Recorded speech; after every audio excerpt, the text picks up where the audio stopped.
야당의 다툼도 거세지고 있습니다. 독해지는 사이다. 이재명 성남시장 얘기입니다. 과연 어떻게 얘기를 꺼내고 있는지 이재명의 얘기를 듣겠습니다. 성남시장입니다.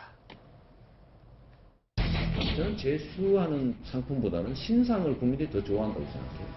저는 문재인 대표님한테 그 질문하고 싶어요. 높은 자리 많이 하셨지 않습니까? 뭘 하셨습니까? 어떤 성과는 있었습니까? 지금까지 저지른 범죄만 합쳐도 제가 보면 지난 10년, 15년 살아있는데 무기 정도 해가지고 평생 감옥에서 못 나오게 할 때까지. 그거 혼자 심심할 수 있기 때문에 이명박을 국고 연설제, 국고 연설제 같이 보내서 같은 방을 쓸 수는 없고 따로따로 하게 운동할 때도 만날 수 있게 같은 도도도로 보내주는 그런 꿈을 가지고 있습니다.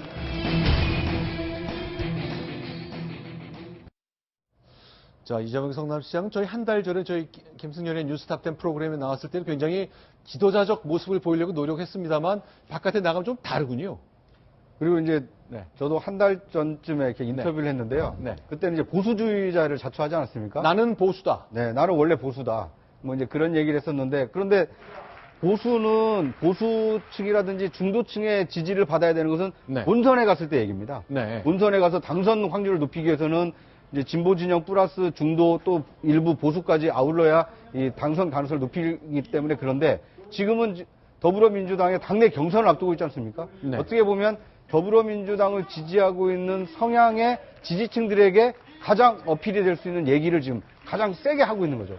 그것 중에 하나가 어떤 이제 재벌 해체 문제. 또 한 가지는 그 야당 지지층들이 가장 뭐 공공의 적 비슷하게 생각하고 있는 박근혜 대통령에 대해서 아주 엄벌에 쳐야 된다.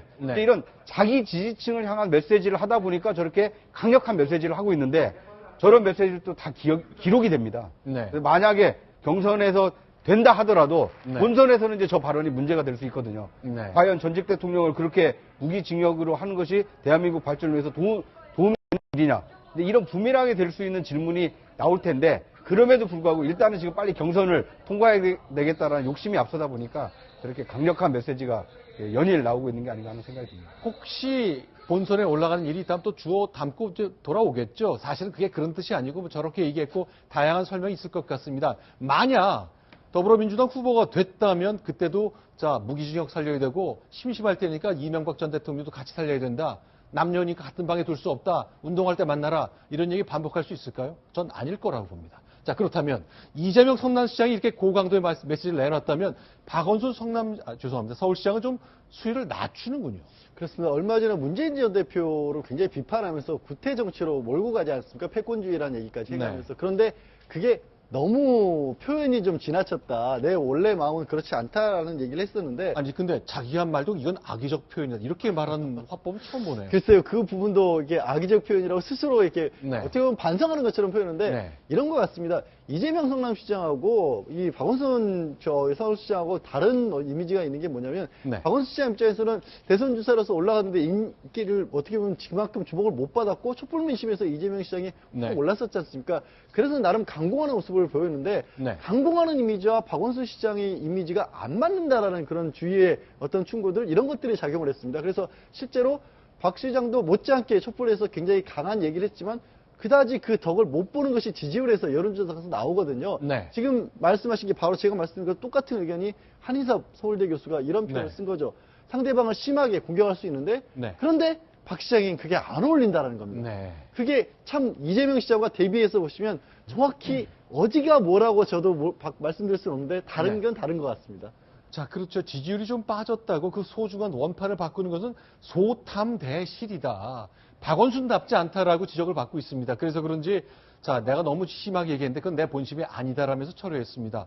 근데 이거는 어떻습니까? 이거는 정치적으로만 따지면 박원순 서울시장한테는 손해입니까? 이득을 보는 겁니까? 돌아선 것은. 일단 얻은 건 없는 거죠. 그러니까 조금 너무 네. 유약하다라는 이미지를 극복하기 위해서 상대의 맞짱 떠는 어떤 강한 이미지를 보였다가 근데 그건 당신하고 맞지 않는다고 해서 후퇴를 하게 되면 도대체 저 사람은 뭐 하자는 사람이냐. 어떻게 보면 자기 정체성을 잃어버리는 이게 갈짓자 행보를 한 이 꼴이 됐습니다.